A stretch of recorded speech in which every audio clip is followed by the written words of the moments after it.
Você realmente acha que dá para despertar a consciência sozinho? Nesse vídeo eu vou te mostrar por que que não dá. Tá? Primeiro porque eu também achava que dava para despertar sozinho, porque eu via histórias de mestres que se enfiou no meio da caverna, ficou meditando não sei o que, Buda, né? Jesus, a gente olha assim, não, pô, o cara estava sozinho, do nada baixou sei lá o que, e a pessoa se iluminou. Só que eu vim descobrir que não dá. E não importa, você pode falar assim para mim, não, porque eu sou um cara que tem uma disciplina perfeita, eu vou cumprir todos os passos e não sei o que mais. E eu vou conseguir. Mas vamos fazer o seguinte, você assiste esse vídeo até o final e aí depois a gente conversa. Como que eu vou fazer para te mostrar isso? A gente vai analisar primeiro os 3 problemas que a gente tem que enfrentar no nosso caminho espiritual, no nosso despertar, e que se a gente não tiver um grupo, a gente tá assim, ó, correndo um gravíssimo erro de cair. Os 5 grandes benefícios, existem muitos benefícios, mas eu vou falar assim, dos 5 grandes benefícios de ter um grupo. E no final, eu quero te trazer um texto, que é assim, ó, sem brincadeira, tá? Mas é o melhor texto que eu já vi na minha vida sobre esse assunto. Esse é o bônus final do vídeo. E você vai ver, vale a pena. Então, olha só. Toda pessoa que tem uma busca verdadeira pela verdade, que busca o despertar da consciência, que busca se livrar do ego, do seu egoísmo, que busca a iluminação, etc. A gente entende normalmente que esse é um processo individual, e de fato ele é individual, né? Porque se a gente pensar assim, eu tenho que eliminar o meu egoísmo, eu tenho que meditar, eu tenho que compreender os meus erros, eu tenho que compreender os meus erros. Todos esses processos espirituais, eles são processos individuais, são processos de compreensão, são processos de mudança individual. Então sempre no fim ao cabo, a mudança ela está realmente relegada ao indivíduo. Mas então onde que entra o grupo, né? Muitas pessoas pensam assim, eu não preciso de um grupo, a pessoa simplesmente porque a pessoa acredita, ou nunca participou de um grupo, ou já participou de um grupo e teve péssimas experiências. O próprio Jiddu Krishnamurti, se você já ouviu falar, ele, por mais que seja um mestre de grande sabedoria, nos escritos dele sempre falava assim que a gente não deve procurar grupo, que a gente não deve procurar um mestre, não deve procurar um guru. Mas isso porque o Krishnamurti ele passou por uma péssima experiência na vida dele com grupos. Ele desde criança falavam que ele era a reencarnação de Jesus, então ele viu muito de perto o fanatismo das pessoas. E quando ele ensinava para as pessoas não buscarem se rodear ao redor das pessoas, ele rodeava as pessoas ao redor dele. Então ele acabava formando o grupo mesmo sem querer. Então eu gostaria que você imaginasse só a seguinte coisa. Se é possível existir uma pessoa, se você tem uma busca verdadeira no seu coração, uma busca sincera, se você busca fazer o trabalho espiritual, será que você não consegue encontrar outra pessoa que tem essa mesma busca que você?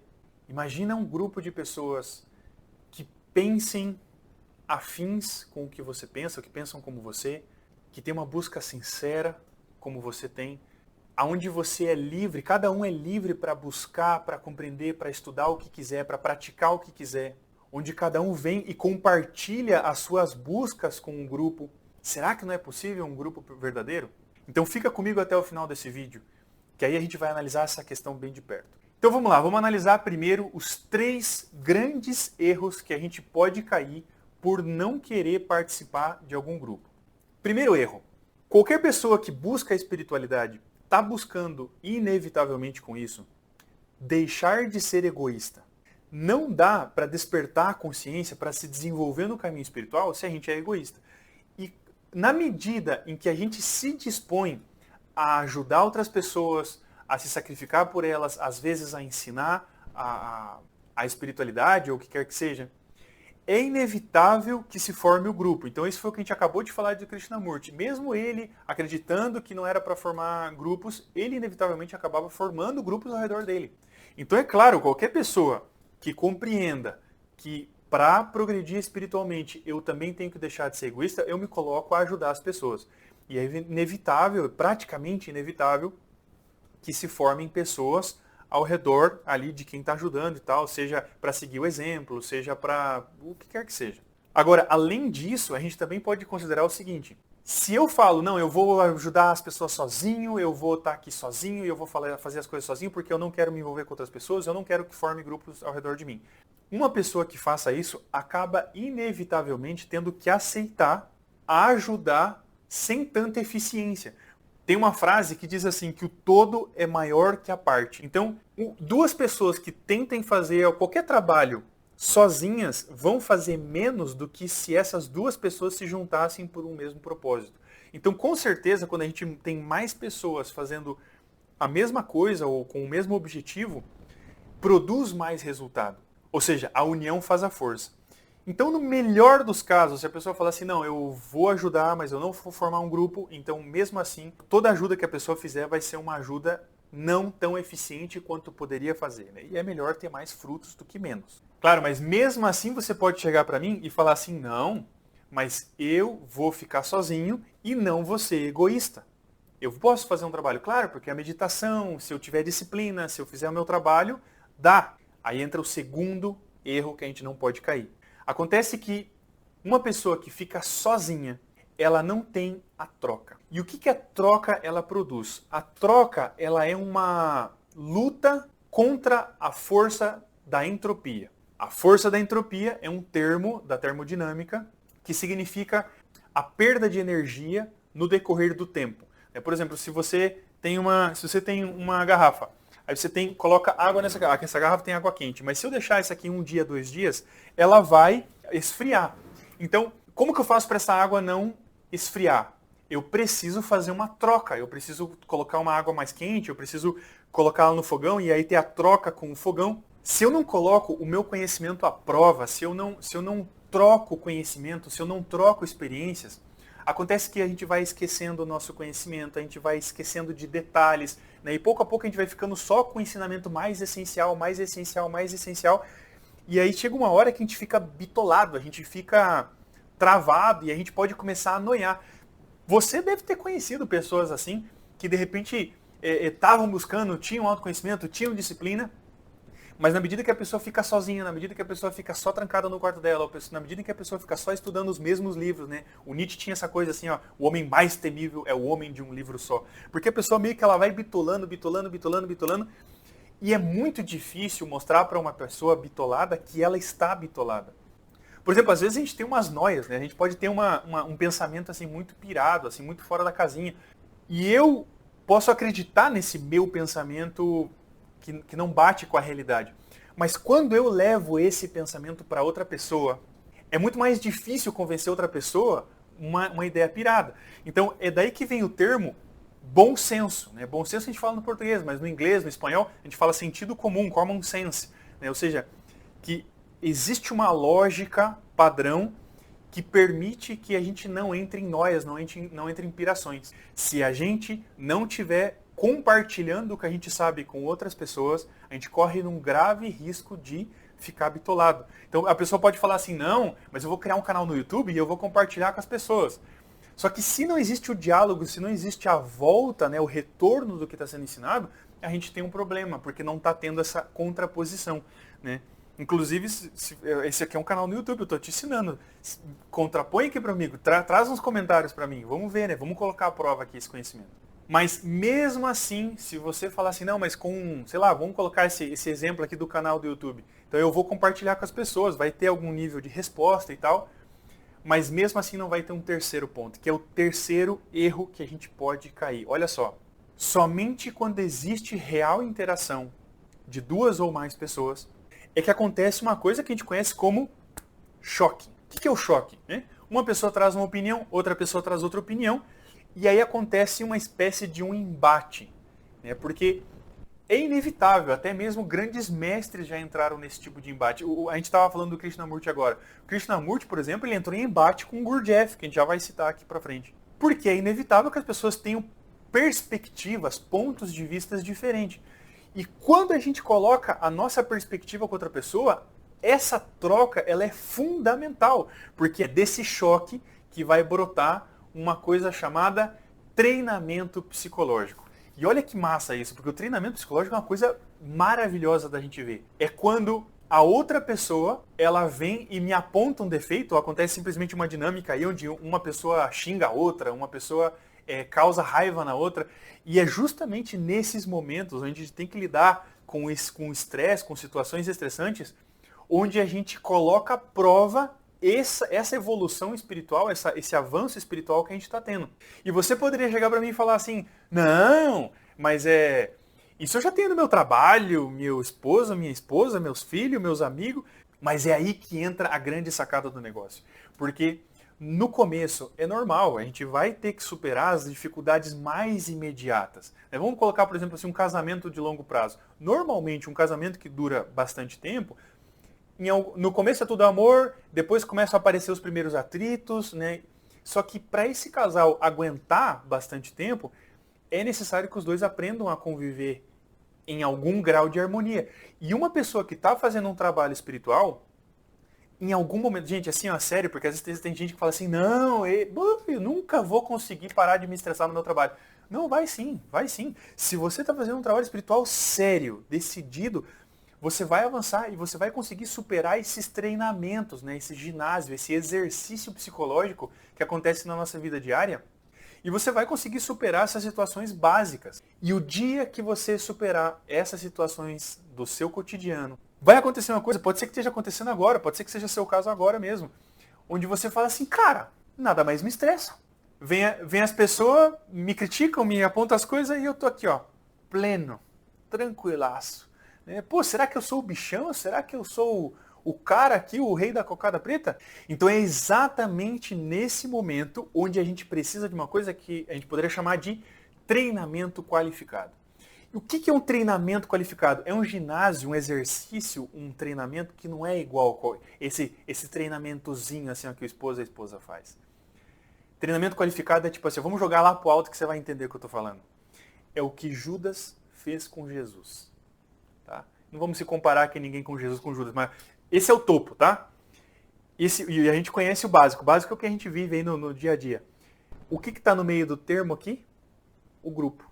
O grupo é o que vai nos permitir, os nossos companheiros de caminho, os nossos companheiros espirituais, são aqueles que vão furar o olho, que vão dar a facada por trás das costas. Você fala assim, pô, mas que saco. Pois é, mas nem Jesus saiu ileso, então quem dirá nós? Então é necessário um treinamento qualificado. Pô, Jesus era um dos 12 que estava ali, que fez aquilo. Primeiro a gente vai ter que aprender aqui de baixo para quem sabe um dia chegar no grau de Jesus e poder ter a graça de ter um Judas na nossa vida e que vai nos dar a graça de nos crucificar. Você imagina, o treinamento psicológico, ele é necessário. E sem um grupo espiritual, seja você um dos 12 ou seja você o 13º ali da lista, é necessário. Tá, então eu não sei se eu te convenci ou não, mas essas são as 3 principais dificuldades que a gente enfrenta, tá? Por não ter um grupo. Agora, quais são então os grandes benefícios da gente ter um grupo espiritual?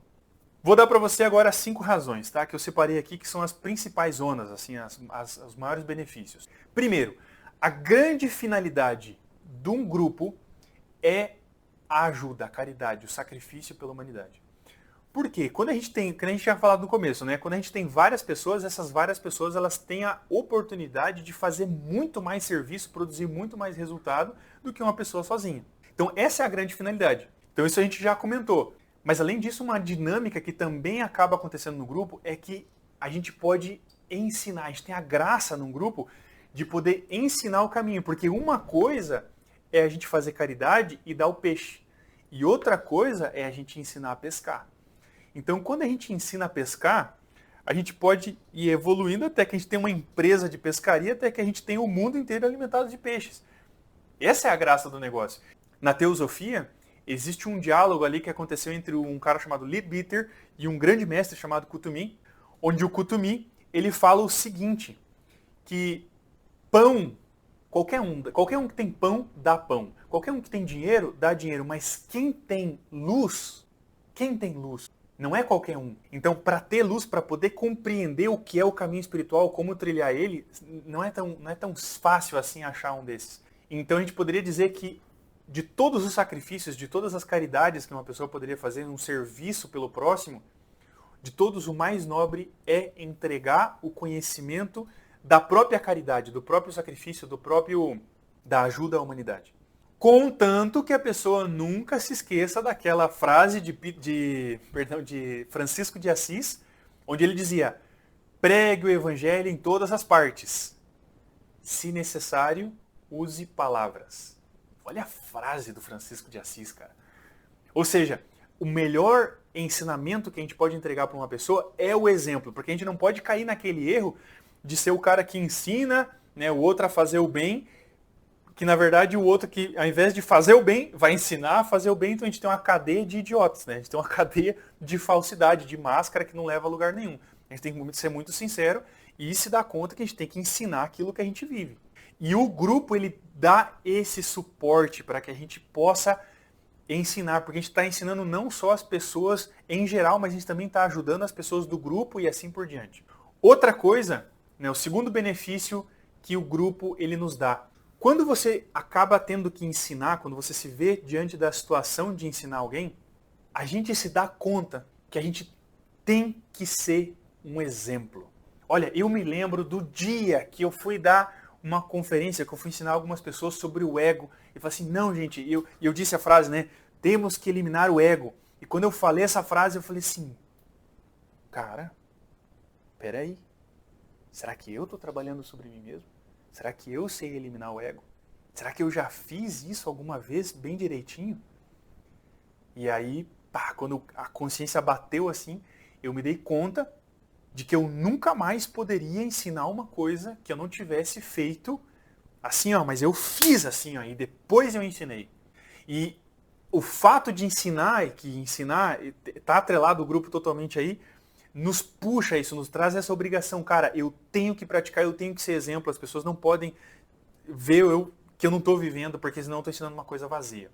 O terceiro grande benefício é o fato de que, também, pelo fato de eu estar ensinando, isso inspira demais a gente sente força, sente energia, sente alegria. Quando a gente ajuda alguém, que seja dar o pão, a gente dá roupa, né? O pessoal lá do Rio Grande do Sul precisando, a gente faz a nossa parte. Então isso a gente fala assim, pô, que massa, cara, eu tô ajudando, as pessoas estão...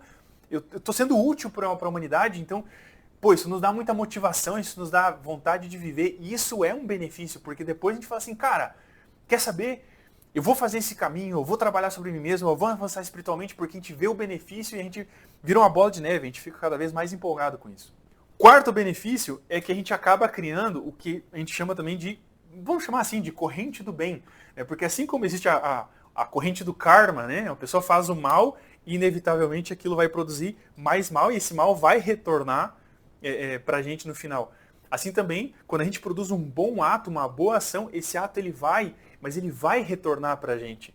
Então aí é inevitável a gente lembrar da frase da Blavatsky, né? Se eu não me engano é do livro A Voz do Silêncio, que ela fala assim, ajudando ao próximo ajudarás a ti mesmo, tu o sabes. Então assim, é a forma mais eficiente de se rodear de alegria, de paz, de abundância, de riqueza, de dinheiro, se a pessoa quiser. Porque quanto mais a gente ajuda, mais a gente é ajudado. É uma lei cósmica, ponto final. E o quinto grande benefício, assim, ó, não tem como, eu vou ter que usar um termo sânscrito, tá? Que é o satsang, né? Ou em bom e velho português, satsang, ou satsanga, tá?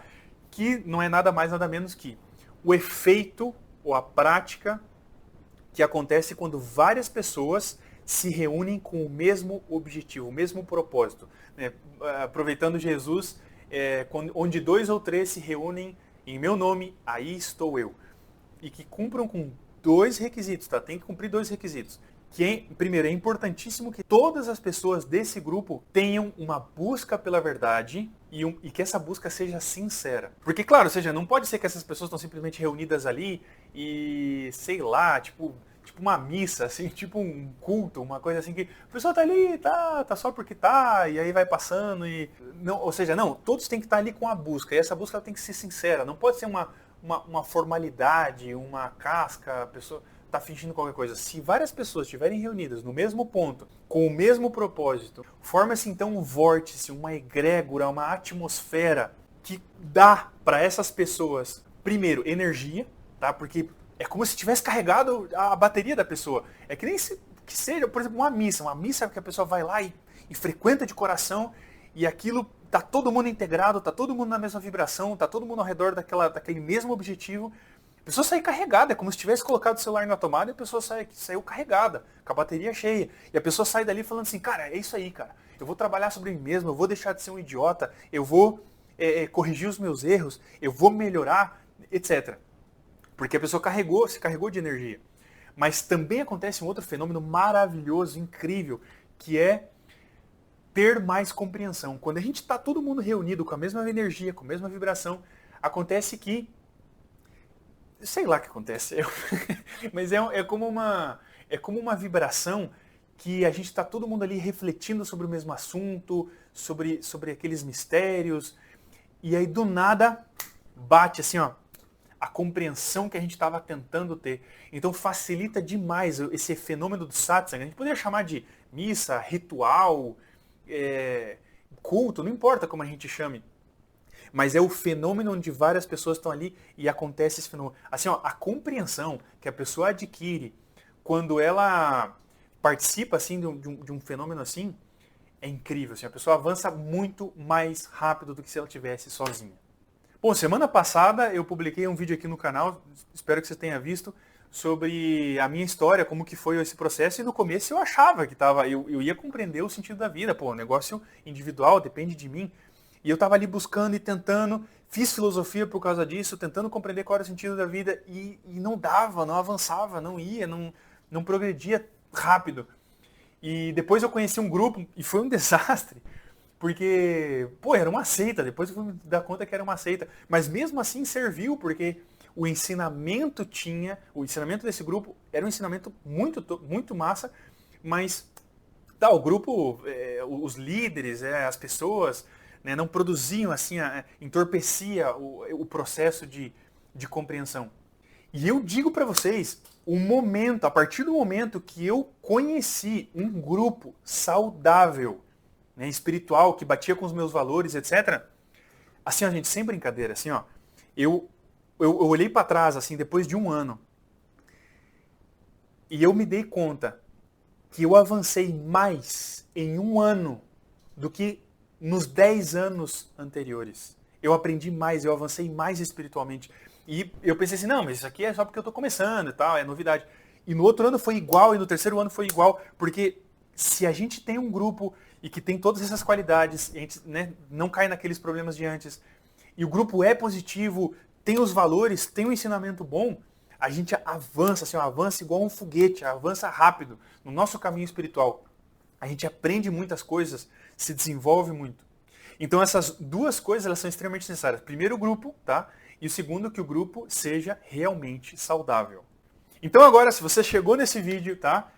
Eu vou te dar o bônus. O bônus desse vídeo é incrível. Assim, ó, eu tô falando sério, esse é o texto mais incrível que eu já vi sobre esse assunto. Espero que você goste, tá? E presta atenção, porque são algumas frases que está escrito no livro Fragmentos de um Ensinamento Desconhecido. Quem escreveu o livro foi um cara chamado Uspensky, que foi o cara que eu estudei no meu mestrado. Mas nesse livro ele tá escrevendo o que ele aprendeu de um mestre chamado Gurdjieff. Então, presta bastante atenção. É um raciocínio, tá? Tem começo, meio e fim, mas você vai ver assim, ó, cada palavra é incrível. Então começa assim. Como despertar? Esse é o Gurdjieff falando, tá?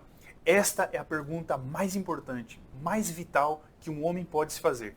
Eu não vou explicar aqui, assim, com profundidade o que é o despertar, vou ter que fazer um vídeo no futuro aí só para explicar o que é esse despertar, de maneira profunda, como despertar a consciência. Só que, basicamente, é o desenvolvimento espiritual, tá? Não tem como se desenvolver espiritualmente sem despertar a consciência. E ele diz, quando um homem tenha compreendido que não está desperto, e quando tenha visto por experiência própria o difícil que é estar desperto, então compreenderá que para despertar não basta querer.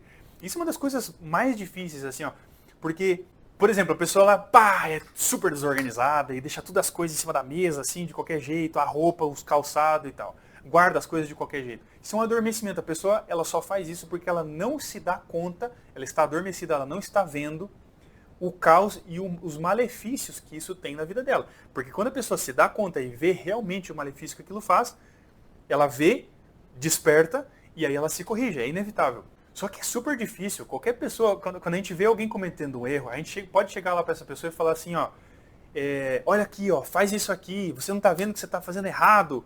E a pessoa assim, tá, e a gente dá justificativa, fala assim, não, é minha baguncinha organizada, né? Não, a gente sempre dá uma justificativa. Então, realmente, despertar é a coisa mais difícil. E o Gurdjieff diz, só quem já tentou despertar é que sabe que para despertar não basta querer. A pessoa fala assim, não, ok, me dou conta que eu sou uma pessoa desorganizada. Tá, então agora seja organizado. É fácil? Não é fácil. Você tem que tentar, aí não consegue, aí tenta por uma semana, consegue por uma semana, depois volta para trás, né? Então todos os nossos erros, todas as mudanças que a gente tem que fazer de comportamento na nossa vida, não é fácil, não basta querer. E o Gurdjieff faz uma analogia então com uma pessoa que está dormindo. Olha só, o que é necessário para despertar um homem adormecido? A pessoa está ali na cama. O que a gente precisa? Uma boa sacudida. Mas quando um homem está profundamente adormecido, uma só sacudida não é suficiente. É necessário um longo período de sacudidas incessantes. Porque a pessoa dorme, aí você acorda ela, aí a pessoa dorme de novo, aí a pessoa acorda. Tem que sacudir na pessoa bastante até ela entender. E olha só que interessante, aqui já começa o primeiro contato. Tá? Porque, para isso, ele poderia conseguir um ajudante que se encarregasse de sacudi-lo durante longo tempo. Porém, quem que poderia ajudar a despertar a consciência se todo mundo está adormecido? Vai lá, contrata alguém para lembrar ele a despertar. Mas esse também cai adormecido. Sei lá, isso pode acontecer de várias maneiras. Mas vamos dizer que a pessoa, o meu adormecimento é que eu não estou vivendo o momento presente, eu fico preocupado pensando em situações o tempo todo. Aí eu pego e falo assim, não, cara, eu preciso viver um momento presente. Aí eu esqueço, daí eu lembro, daí eu esqueço, daí eu lembro, daí eu esqueço. Daí eu falo assim, meu amorzinho, me lembra, por favor, que eu tenho que viver um momento presente. Daí a cada 15 minutos ela vem e me lembra. Mas daí ela também esquece. Como é que fica? Aí lá vai o Gurdjieff. Também existe a possibilidade de despertar por meios mecânicos. Poderia utilizar um relógio despertador que nos lembrasse de nosso propósito. Vamos colocar aqui no nosso caso. Poderia ser um despertador, eu coloco aquilo para cada 15 minutos ele me lembrar que eu tenho que viver o momento presente, ou que eu tenho que organizar as minhas coisas. Eu coloco um post-it no carro, dizendo assim, no carro, na cama, no banheiro, no computador, em todos os lugares, dizendo assim, viva o momento presente. Aí eu, tenho que viver o momento presente, tenho que viver o momento presente. Mas, infelizmente, a pessoa se acostuma rápido demais a qualquer despertador e simplesmente para de ouvi-lo. Então seriam necessários muitos despertadores com toques variados. Um homem deve literalmente se rodear de despertadores que impeçam a sua consciência de dormir. Você imagina, a pessoa coloca, enche de coisa ao redor dela, lembrando ela, viva o momento presente ali. Uma época eu usava a chave, ainda tenho chave aqui no meu bolso. E aí, toda vez que eu batia na chave, fazia o barulhinho da chave, blim, blim, blim, e aí eu falava, eu tenho que estar vivendo o momento presente. Mesmo assim, ele tem que dar corda aos despertadores. Para dar corda, a pessoa tem que lembrar deles. A fim de lembrar deles, a pessoa tem que despertar constantemente. O que é ainda pior, nós nos acostumamos a todos os despertadores e depois de certo tempo, eles só servem para dormir melhor. Olha essa frase, cara. Porque na nossa vida, não é assim que acontece. A gente pega e desenvolve uma série de técnicas. Vamos colocar essa do post-it, ó. A pessoa colocou post-it assim, ó, em toda a casa. Viva o momento presente. E aí a pessoa se acostuma com isso, e depois ela tá ali, o post-it já com teia de aranha, e a pessoa só serve para ela dormir melhor, porque ela acha que tá despertando, acha que tá se melhorando, quando na verdade ela tá dormindo mais ainda, porque é pior ainda a pessoa que acha que tá despertando quando não tá. É igual, sei lá, a pessoa vai na missa, né? A pessoa que vai na missa por quê? Porque ela quer ser uma pessoa melhor. Só que daí chega uma hora que aquilo fica mecânico e a pessoa tá lá, já nem sabe mais por que tá lá. Então só serve pra dormir melhor, porque a pessoa, não, vamos fazer um trabalho espiritual. Não, eu já tô fazendo o meu trabalho espiritual, eu já tô despertando a minha consciência. Não tá. Só que a pessoa não consegue perceber. E aí o Gurdjieff diz, portanto, tem que mudar os despertadores continuamente e é necessário sempre inventar novos despertadores. No curso do tempo, se a pessoa não parar de fazer isso pode ajudar o homem a despertar. Só que agora, olha que massa. Há, porém, muito pouca probabilidade de que um homem faça todo esse trabalho de dar corda, inventar e mudar os despertadores. Tudo por si mesmo, sem o quê? Sem a ajuda de fora. Portanto, para despertar é necessário toda uma combinação de esforços. Primeiro, é indispensável que haja alguém para despertar o adormecido. É indispensável que haja alguém para vigiar o cara que vai te despertar. Tem que ter despertadores e também tem que se inventar constantemente novos despertadores. Olha, né, pensando na quantidade de coisas que a gente tem para despertar a consciência, para fazer uma mudança, olha a quantidade de fatores que o Gurdjieff está falando, tá? Porém, para levar a cabo este propósito e obter resultados, certo número de pessoas devem trabalhar em conjunto. Um homem só não pode fazer nada. Antes que nada, ele precisa de ajuda. Além disso, Um homem pode se enganar facilmente sobre o seu despertar. Lembra que a gente estava falando lá atrás sobre a entropia, né? A força de perder o calor ali?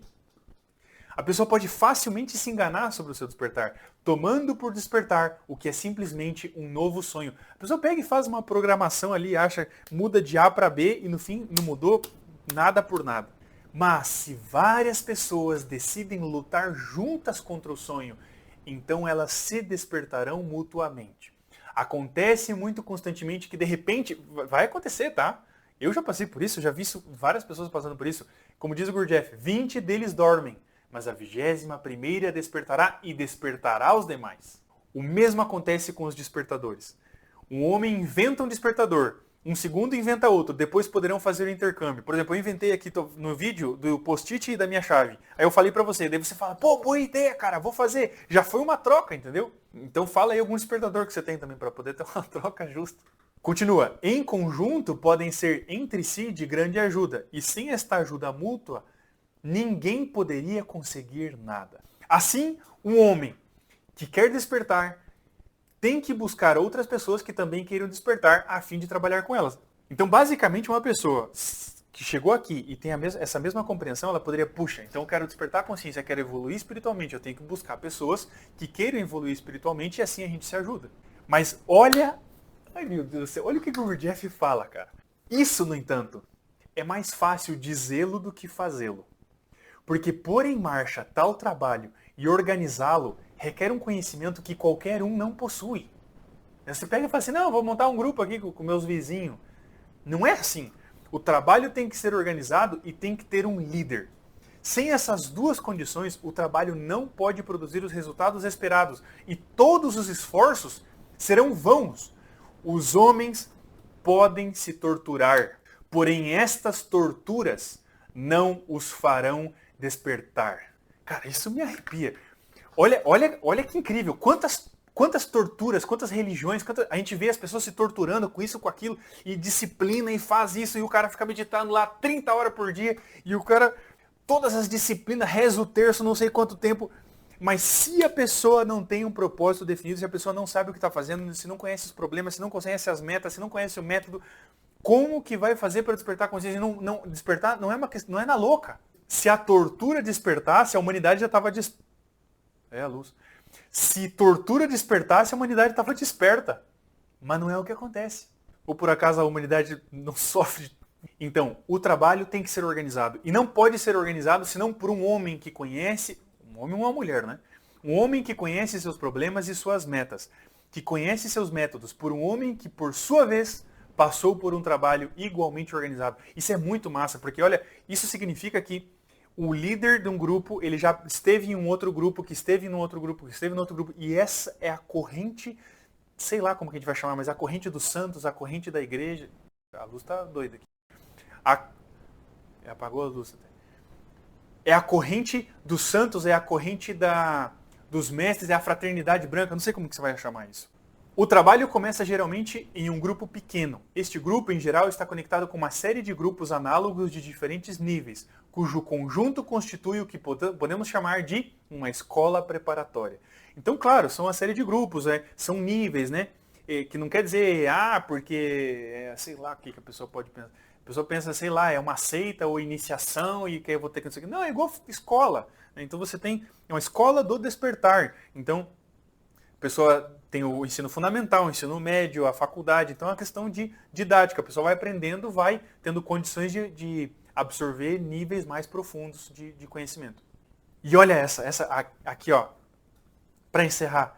Nenhum trabalho de grupo é possível sem um mestre. O trabalho de grupo com um mau mestre só pode produzir resultados negativos. Então, olha que incrível que é isso. Porque se a gente está num grupo com um mau mestre, um mau guia, um mau líder, não pode produzir um resultado bom. Como que a pessoa vai despertar se ela mesma não tá desperta? Você sabe que assim, ó, numa dinâmica de grupo, é como se fosse uma pirâmide. Tem uma pessoa que teoricamente tem mais experiência, tem um pouco mais de consciência, que vai ajudar as pessoas que têm menos consciência a adquirir mais consciência. E num grupo, o nível máximo que dá para chegar de consciência num grupo é o nível do seu líder. Se uma pessoa que está embaixo chega a ter um nível superior de consciência do que o líder, de duas uma, ou o líder reconhece que o outro está mais desperto e sai de lugar, que isso praticamente não acontece por uma razão óbvia chamada ego, ou a pessoa tem que simplesmente sair do grupo e fundar seu próprio grupo para ajudar outras pessoas, porque não tem outra solução. Então a grande pergunta que fica aqui agora no ar é assim, ó, pá, e agora? Como é que eu faço para reconhecer um bom líder, um mau líder, né? Como é que eu faço para diferenciar um mestre iluminado, um santo, um profeta, né, que seja uma pessoa mais experiente, de um charlatão?